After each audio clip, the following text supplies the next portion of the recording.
Hello बच्चों, आज हम बात करेंगे सर्वसमीकाओं के बारे में। तो पहले हम ये जान लें कि सर्वसमीकाएँ और समीकरण थोड़ा सा दोनों में अंतर है, और सर्वसमीका और समीकरण में क्या अंतर है। जो सर्वसमीकाएँ होती हैं वो चर राशि के किसी एक या दो मान के लिए सत्य नहीं होती हैं, बल्कि इन सर्वसमीकाओं में चर राशियों के जो भी मान रखे जाएं, चाहे वो जो भी मान हो, वो सभी मानों के लिए सत्य होते हैं। यानी कि जैसे हमारे पास कोई भी सर्वसमीका है A plus B whole square, A minus B whole square या ए स्क्वायर माइनस बी स्क्वायर, तो इन सर्वसमीकाओं में ए और बी के मान हम चाहे जो भी रख लें, दोनों पक्षों के मान बराबर ही आते हैं। तो सर्वसमीका जो है चर राशियों के किसी भी मान के लिए सत्य है, और समीकरण जो होते हैं वो चर राशियों के कुछ मानों के लिए ही सत्य होते हैं। एक मान, दो मान या दो से अधिक, लेकिन सभी मानों के लिए वो सत्य नहीं होते हैं। तो आज हम चर्चा करेंगे तीन सर्वसमीकाओं के बारे में जो हमारे क्लास 7 के सिलेबस में है। तो उसमें पहली सर्वसमीका है A plus B whole square is equal to A square plus 2ab plus B square. यानी कि दो पद अगर हमारे पास हैं जिनके योगफल का वर्ग हमें करना है, तो वह किसके बराबर होता है? पहले पद का वर्ग प्लस 2 इंटू पहला पद इंटू दूसरा पद प्लस दूसरे पद का वर्ग। तो अगर हम ए और बी को ए और बी न लिख करके पहला पद और दूसरा पद लिखें, तो हमारा समीकरण का रूप क्या हो जाएगा? First plus second is whole square is equal to first square plus 2 times first into second, यानी पहले गुणे दूसरे का 2 गुना और प्लस सेकेंड का स्क्वायर। यानी दो पदों के योगफल का वर्ग कैसे हम ज्ञात करेंगे? तो first term plus second term का whole square is equal to पहले पद का वर्ग प्लस 2 गुणे पहला पद गुणे दूसरा पद और प्लस दूसरे पद का वर्ग। तो उदाहरण के रूप में हमने एक संख्या ली है या एक व्यंजक लिया है 2x प्लस 3y। इसका होल स्क्वायर हम इसी सूत्र के माध्यम से या इसी आइडेंटिटी के माध्यम से ज्ञात करने जा रहे हैं। तो अब हम इसका प्रसार करते हैं a plus B whole square से। तो क्या बनता है? फर्स्ट आपका हो गया 2x और सेकंड क्या हो गया? 3y। आप देख रहे हैं इसके प्रसार में पहला क्या आता है? फर्स्ट का होल स्क्वायर। यानी पहला आपका क्या है? 2x। तो 2x का होल स्क्वायर क्या बनता है हम बाद में एक्सपेंड कर लेंगे, पहले इसको फार्मूले में फिट कर दिया जाए। यानी जहाँ जहाँ जो फार्मूले के में जो टर्म्स आ रहे हैं उनकी वैल्यू पुटअप कर देते हैं। तो 2x का whole square plus 2 into first यानी कि 2x इंटू सेकेंड यानी कि 3y और प्लस सेकेंड का स्क्वायर, सेकेंड यानी कौन सा टर्म हुआ आपका? 3y, इसका होल स्क्वायर हो जाएगा। तो अब इसका वर्ग आप करके देखें, 2 का स्क्वायर 4 हो जाता है, x का स्क्वायर x स्क्वायर हो जाएगा, प्लस अब ये आपके तीन टर्म्स हैं, टर्म तो एक ही है लेकिन तीन फैक्टर्स हैं, इसमें आप अंकों का गुणन पहले कर लें। तो 2 2 ज़ा 4, 4 3 ज़ा 12, यानी कि ये 12 हो गए और x इंटू वाई प्लस अब 3y का होल स्क्वायर क्या मिलेगा? 3 का स्क्वायर आप जानते हैं 9 और y का स्क्वायर y स्क्वायर। तो इस तरह से 2x प्लस 3y का होल स्क्वायर आपके a plus B whole square के सर्वसमीका की सहायता से हमने ज्ञात किया, और ये क्या मिला? 4x square plus 12xy plus 9y square.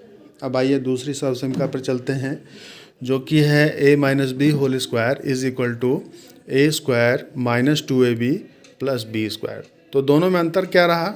जो आपकी सर्वसमीका पहली वाली थी वहाँ पे इस जगह पे प्लस था और बाकी सभी पदों में प्लस था, लेकिन जब यहाँ पे माइनस है तो इसमें केवल एक जगह पे माइनस का साइन आ रहा है। यानी जो 2 इंटू फर्स्ट इंटू सेकेंड वाला पद था केवल वही ऋणात्मक हो जाएगा।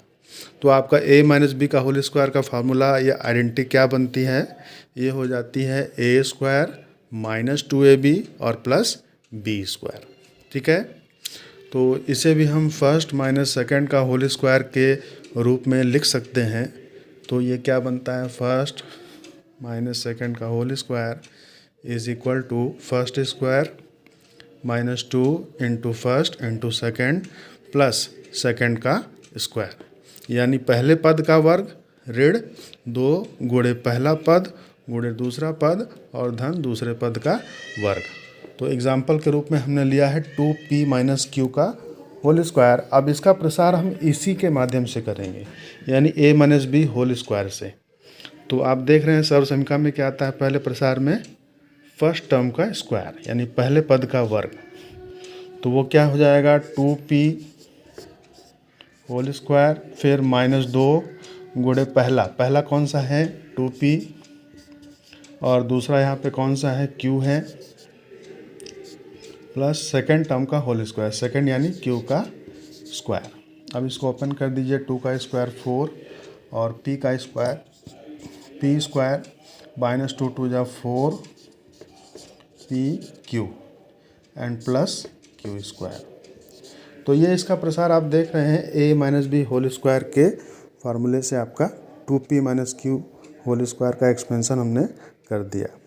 तीसरा जो सर्व समीकरण है क्लास 7 के सिलेबस में वो है a square minus B square is equal to a plus B into A minus B.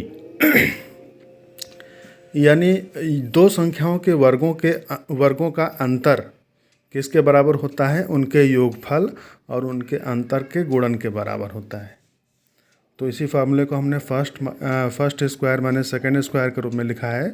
तो first square minus second square is equal to first plus second into first minus second. दोनों के बीच में गुणे का चिन्ह विलुप्त रूप में है, तो इसका मतलब पहले हमें दोनों पदों को जोड़ना है, फिर दोनों पदों को घटा देना है और उनका गुणा कर देना है। उदाहरण के रूप में हमने लिया है 4y square minus Z square. अब हम चेक करेंगे कि क्या वो दी गई आइडेंटिटी के रूप में है, यानी क्या 4y square minus Z square ये आपका a square minus B square के रूप में है भी या नहीं। तो अगर हम इसको स्क्वायर बनाएं तो क्या बनता है, 2 आप जानते हैं कि 4 जो होता है वो 2 का स्क्वायर होता है और y का स्क्वायर जो है y स्क्वायर होता है। इट मीन्स 4y स्क्वायर को हम 2y का होल स्क्वायर लिख सकते हैं और z जो है z का स्क्वायर z स्क्वायर होता ही है। तो ये आपका a square minus B square के रूप में आ गया, यानी a के प्लेस पे क्या हुआ 2y और b के प्लेस पे क्या हुआ z। तो अब सर्व समीकरण के अनुसार क्या होना चाहिए, एक बार दोनों का योगफल हो जाएगा और एक बार दोनों का अंतर और बीच में गुणन का चिन्ह हम प्रयोग करेंगे, यानी कि ये क्या बना 2y plus z into 2y minus z। यही तो करना था हमें, यानी पहला पद धन दूसरा पद गुणे पहला पद माइनस दूसरा पद। जो आपकी आइडेंटिटी थी first square minus second square is equal to first plus second into first minus second, उसी पर आधार हमने बना करके क्या किया, इसको ये आपका फर्स्ट हो गया, ये सेकेंड हो गया। एक बार हमने दोनों को जोड़ दिया यहाँ पर और एक बार इन्हीं दोनों को यहाँ पे घटा दिया और बीच में किसका चिन्ह है, गुणन का चिन्ह है। तो इस तरह से ये 3 सर्व समीकरणें हैं जो आपके अभ्यास में दी गई हैं। तो इनका प्रयोग करते हुए आप अन्य प्रश्नों को भी हल करेंगे और जो भी समस्याएं आती हैं उसका समाधान हमसे ले सकते हैं या अलग से भी आप व्हाट्सएप से हमसे पूछ सकते हैं। धन्यवाद।